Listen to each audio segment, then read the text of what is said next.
یہ کہتے ہیں کہ امام مہدی رضی اللہ تعالی عنہ کا ظہور ہوگا، اس کا کیا مطلب ہے؟ دیکھیں، اہل سنت کے نزدیک آپ چونکہ انسان ہیں، میرے آقا صلی اللہ علیہ وسلم نے ارشاد فرمایا وہ فاطمہ رضی اللہ تعالی عنہ کی اولاد سے ہوں گے باقاعدہ، یعنی یہ آل رسول ہوں گے۔ اور انسان جو ہے، میرے آقا صلی اللہ علیہ وسلم کی حدیث موجود ہے کہ میری امت کی اوسط عمر 60 سے 70 سال کے درمیان ہے۔ اس کا مطلب یہ ہے کہ اوسط عمر 60 سے 70 سال کے درمیان ہے، تو امام مہدی رضی اللہ تعالیٰ عنہ آخری زمانے میں باقاعدہ پیدا ہوں گے، اور پیدا ہونے کے بعد یہ جو کہتے ہیں ظہور ہوگا، اس کا مطلب یہ ہے کہ آپ مخفی رہیں گے جب تک کہ آپ 40 سال کی عمر تک نہیں پہنچ جاتے، کسی کو اللہ تعالیٰ پہچاننے نہیں دے گا، کیونکہ اگر آپ پہچان میں آئیں گے تو لوگ یہ عقل یہ کہتی ہے کہ دشمن بہت زیادہ ہوں گے آپ کے، کہ آپ کو مار دیا جائے، کچھ کر دیا جائے۔ پھر آپ جب حج کے لیے تشریف لے جائیں گے، طواف کر رہے ہوں گے، تو ایک منادی ندا کرے گا کہ یہ اللہ تعالیٰ کا خلیفہ مہدی ہے، تم سب اس سے بیعت کرو، لوگ پہچانیں گے اور آپ سے بیعت شروع ہو جائے گی۔ یہ ہے ظاہر ہونا۔ ایک بھائی نے فرمایا کہ یہ قرآن عظیم میں تو اللہ تعالیٰ نے فرمایا ہے کہ قیامت اچانک آئے گی، تو کیا ہم قیامت کی نشانیوں کا انکار کریں، یا اس آیت کو بنیاد بنا کے کوئی کہے کہ قیامت کی نشانیاں کیسے ہو سکتی ہیں کیونکہ قیامت تو اچانک آئے گی؟ دیکھیں، یہ بالکل غلط بات ہے۔ قرآن عظیم میں اللہ تبارک و تعالیٰ نے اپنے حبیب کریم صلی اللہ علیہ وسلم کی اطاعت اور مزید یہ فرمایا کہ وما آتاکم الرسول فخذوہ، یہ رسول جو کچھ تمہیں دیں اس کو لو۔ تو میرے آقا صلی اللہ علیہ وسلم نے بے شمار مقامات پر قیامت کی نشانیوں کو بیان فرمایا ہے، صغرا بھی بیان کی ہیں، کبرا بھی۔ نشانیاں دو طرح کی ہیں، چھوٹی نشانیاں اور بڑی نشانیاں۔ چھوٹی نشانیاں تو تقریباً پوری ہو رہی ہیں، جیسے زنا عام ہو جائے گا، شراب نوشی عام ہوگی، گانے باجے کے آلات عام ہو جائیں گے، قتل و غارت عام ہو جائے گی۔ اور جو کبرا نشانیاں ہیں، بڑی نشانیاں، جیسے یاجوج ماجوج کا خروج، دابت الارض کا نکلنا، دجال کا آنا، سورج کا مغرب سے طلوع ہونا، یہ چیزیں ابھی باقی ہیں، آئیں گی۔ تو ان میں اور قرآن عظیم کے اس حکم میں کہ قیامت اچانک آئے گی، اصلاً کوئی ٹکراؤ نہیں ہے، کیونکہ یہ نشانیاں تو ہمیں ہوشیار کرنے کے لیے ہیں کہ قیامت اب قریب آنے والی ہے، ہم اس کی تیاری اچھی طریقے سے کریں۔ اور جب قیامت قائم ہوگی تو اچانک اس کو اس لیے کہا کہ لوگوں کو کوئی ہوش نہیں ہوگا کہ آج ہی قیامت آنی ہے، کیونکہ اس کا مخصوص وقت تو پوشیدہ رکھا گیا ہے۔ تو صحیح حدیثوں میں آتا ہے کہ لوگ اپنے کام کاج میں مصروف ہوں گے کہ اللہ تعالیٰ حضرت اسرافیل علیہ السلام کو حکم دے گا کہ وہ سور پھونکیں، ایک سینگ طرح کا ہوگا، سینگ ٹائپ کا ایک کھوکھلا، وہ اپنے منہ میں لے کے اس کو پھونک ماریں گے، تو لوگوں کو آہستہ سے پہلے آواز آئے گی تو سب کہیں گے پتہ نہیں کس چیز کی آواز ہے، غور سے اس کی طرف متوجہ ہو جائیں گے، آواز بڑھتی رہے گی حتیٰ کہ کانوں کے پردے پھٹ جائیں گے، اور پھر یہ قیامت قائم ہوگی۔ اس اعتبار سے یہ اچانک ہے کہ جس وقت یہ قائم ہوگی لوگوں کو بالکل خیال نہیں ہوگا، اچانک قائم ہو جائے گی۔ یہ مطلب نہیں ہے کہ نشانیاں بالکل نہیں ہوں گی، ایک دم آ جائے گی۔ نشانیاں تو خود نبی کریم صلی اللہ علیہ وسلم نے بکثرت بیان فرمائی، اور ان کا مقصود یہی ہے کہ انسان ان تمام کاموں سے بچے جو برائی کے طور پر ذکر کیے گئے ہیں، یعنی یہ برائیاں ہیں جو بروز قیامت آئیں گی، انسان ابھی سے ان سے بچے، اور ان چیزوں کو جب عام ہوتا دیکھے تو اور زیادہ ہوشیار ہو کر آخرت کی تیاری کرے کہ قریب قیامت آنے والی ہے، رکھنا چاہیے۔ یہ کہتی ہیں انبیاء علیہم السلام کی حیات قرآن سے ثابت ہے یا حدیث سے؟ دیکھیں، حدیث سے تو صراحتاً ثابت ہے۔ نبی کریم صلی اللہ علیہ وسلم نے صحابہ کرام علیہم رضوان سے ارشاد فرمایا کہ تمہارا پڑھا ہوا درود پاک میری بارگاہ میں پیش کیا جاتا ہے۔ کسی نے عرض کیا رسول اللہ صلی اللہ علیہ وسلم آپ کی وفات کے بعد کیا ہوگا؟ آپ نے ارشاد فرمایا کہ انبیاء علیہم السلام اپنی قبور میں زندہ ہیں، اللہ تعالیٰ نے زمین پر نبیوں کے جسموں کا کھانا حرام فرما دیا ہے، انبیاء علیہ السلام اپنی قبور میں زندہ ہیں، انہیں رزق دیا جاتا ہے۔ یہ ساری حدیث موجود ہے، لیکن انبیاء علیہ السلام کی حیات کا شعور ہمیں حاصل نہیں ہے۔ یقینی سی بات ہے کہ بظاہر ایک نبی کا انتقال ہوتا ہے، وصال ہوتا ہے، ان کا جسد اقدس ہمارے سامنے ہوتا ہے، اب کیسی ان کی زندگی ہے یہ اللہ ہی بہتر جانتا ہے، لیکن بہرحال ان کی زندگی ثابت ہے۔ قرآن سے اس طریقے سے ثابت ہے کہ شہداء کے بارے میں صریح آیت موجود ہے، اللہ تعالیٰ نے ارشاد فرمایا جو اللہ تعالیٰ کے راستے میں قتل کیے جائیں انہیں مردہ گمان مت کرو، وہ زندہ ہیں لیکن تم ان کا شعور نہیں رکھتے ہو۔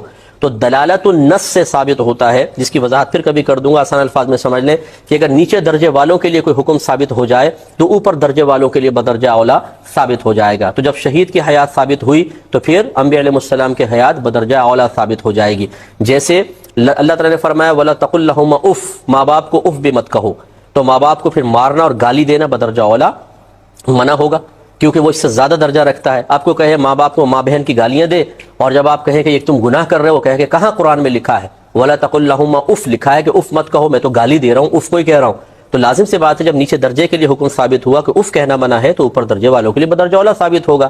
یہی دلالت النص ہوتی ہے کہ کسی آیت کو پڑھنے کے بعد عام اہل لسان بھی بغیر مجتہدانہ صلاحیت رکھے ہوئے بھی کوئی اجتہاد کی صلاحیت نہیں ہوتی، اس کا انتقال ذہن فوراً کسی اور مسئلے کی طرف چلا جائے تو یہ جو دوسرا مسئلہ ثابت ہوا کہا جاتا ہے دلالت النص سے ثابت ہو گیا.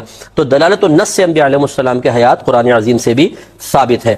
بہن نے تو اللہ تعالیٰ نے ان پر یہ بیان فرمایا وَعَدَّ لَهُمْ عَلَى جہنم، اور ان کے لیے جہنم کو تیار فرمایا ہے. تو یہ منافق مرد، منافق عورتیں، مشرک مرد، مشرک عورتیں، یہ نص قرآنی سے ثابت ہے کہ یہ جہنم میں جائیں گے.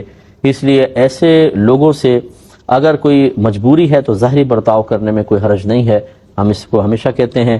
لیکن یاد رکھیں جس کو اللہ تعالیٰ جہنمی قرار دے اس کی بہت زیادہ محبت دل میں نہ پیدا کریں. گہرا لگاؤ، دوستیاں، پیار، محبت، نو. آپ کے دل میں اللہ کی محبت ہونی چاہیے، رسول کی ہونی چاہیے، اچھے نیک لوگوں کی ہونی چاہیے. ان سے وہی بس ظاہری لگاؤ.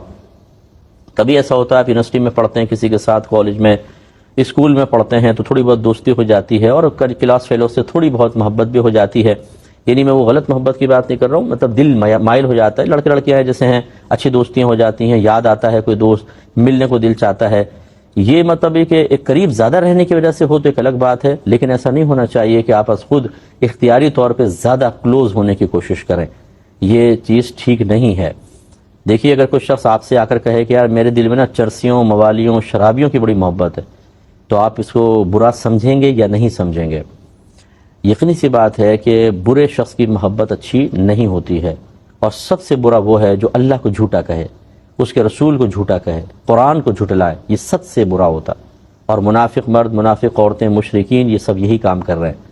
اس لیے صرف ایک میں سوچ دینے کی کوشش کر رہا ہوں، سمجھ میں آئے تو بہت اچھی بات ہے، نہ آئے تو یہ آپ کی قسمت. کہ بعض اوقات ہم مختلف اسپورٹس خاص طور پر اس سے دلچسپی رکھتے ہیں، کوئی خاص مطلب کھیل ہمیں زیادہ محبوب ہوتا ہے، اس میں کوئی کھلاڑی مقبول ہوتا ہے اور ہماری اس سے بڑی محبت پیدا ہو جاتی ہے. فٹ بالر ہے، کرکٹر ہے، ریسلر ہے، ہم اس سے محبت کرنے لگ جاتے ہیں، دل بہت زیادہ مائل ہونے لگ جاتا ہے. اسی طریقے سے فلمیں، جو ہمارے ینگسٹرز فلمیں دیکھتے ہیں، کسی بھی غیر مسلم کی محبت آپ کے دل میں کوٹ کوٹ کے بھر جائے ان فلموں کی وجہ سے، ڈراموں کی وجہ سے، یہ انتہائی خطرناک ہے. بس یہ میں آپ کو عرض کر رہا ہوں کہ یہ بہت زیادہ نقصان دے سکتی ہے. ایک قلب میں صرف اللہ کی محبت ہونی چاہیے، اس کے رسول کی، نیکوں کی محبت ہو، انبیاء علیہ السلام کی ہو، صحابہ کرام کی ہو، اولیاء اعظام کی ہو، قرآن پاک کی محبت ہو. اسی طرح جن چیزوں کا تعلق اللہ سے ہے، جنت ہے، آخرت ہے، اس کی محبت ہونی چاہیے. اس طرح دیندار لوگوں سے محبت ہونی چاہیے. بس یہ ایک سوچ اور فکر ہم نے آپ کو دی ہے، اس پر غور کیجئے گا. برے جیسے ابھی میں نے ایک مثال دی، آپ فوراً کہیں گے ہاں صاحب بالکل ٹھیک کہہ رہے ہیں. یہ اگر کوئی مثلا جیسے میں نے مثال دی کہ کوئی کہے میرے دل میں بڑی چرسیوں، موالیوں، شرابیوں کی بڑی محبت ہے، جواریوں کی بڑی محبت ہے، سٹے بازوں کی، تو وہ آپ اس کا چہرہ دیکھیں گے کہ یار یہ تو کوئی اچھی چیز نہیں ہے، بروں کی محبت کیوں ہے تمہارے دل کے اندر؟ تو سب سے بڑا برا وہ کہ جو ہمارے مذہب کو غلط کہے، سب سے بڑا برا وہ جو اللہ تعالیٰ کو جھوٹا کہے. تو اس لیے میں نے پہلے عرض کیا کہ ایک ہوتا ہے غیر اختیاری میلان کہ وہ ساتھ رہتے ہیں، بیٹھتے ہیں تو چلو تھوڑا بہت ہو گیا، اس کو آگے نہ بڑھنے دیں، اس پہ ایک لمٹ قائم کریں. اس لیے قرآن نے جا بجا غیر مسلمین سے دوستیوں کو منع کیا ہے. ظاہری برتاؤ نہیں، دوستیاں، بہت زیادہ کلوز ہو جانا، تحفے طائف دے رہے ہیں، گیٹ ٹوگیدر ہو رہی ہے جی، اور آ رہے ہیں جا رہے ہیں، اس کے بغیر دل ہی نہیں لگ رہا ہے، اور ساتھ بیٹھ رہے ہیں تو کہ گھنٹے تک اس کے ساتھ بیٹھے ہوئے ہیں.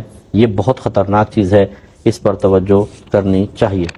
ایک بھائی نے کویسچن کیا تھا، پڑوسی مجھ سے تھا کہ کیا مسلمان عورت کا کسی ہندو مرد کو راکھی باندھنا شرعاً صحیح ہے؟ ایک مرد ہیں، ان کو ہم ماما جی کہتے ہیں، ان کا گھر میں آنا جانا ہے تقریباً 25 سال سے. تو والدہ ان کو راکھی باندھتی ہیں اور تمام ان کے ساتھ وہی معاملات، رشتے نبھائے جاتے ہیں جیسے سگے رشتہ دار کے ساتھ ہوتے ہیں. کیا حکم شرع ہوگا؟ دیکھیں، ایسا کوئی بھی تہوار جو غیر مسلمین کی مذہبی یا قومی علامت و شناخت ہو، مسلمان کو اس سے بچنے کا حکم ہے.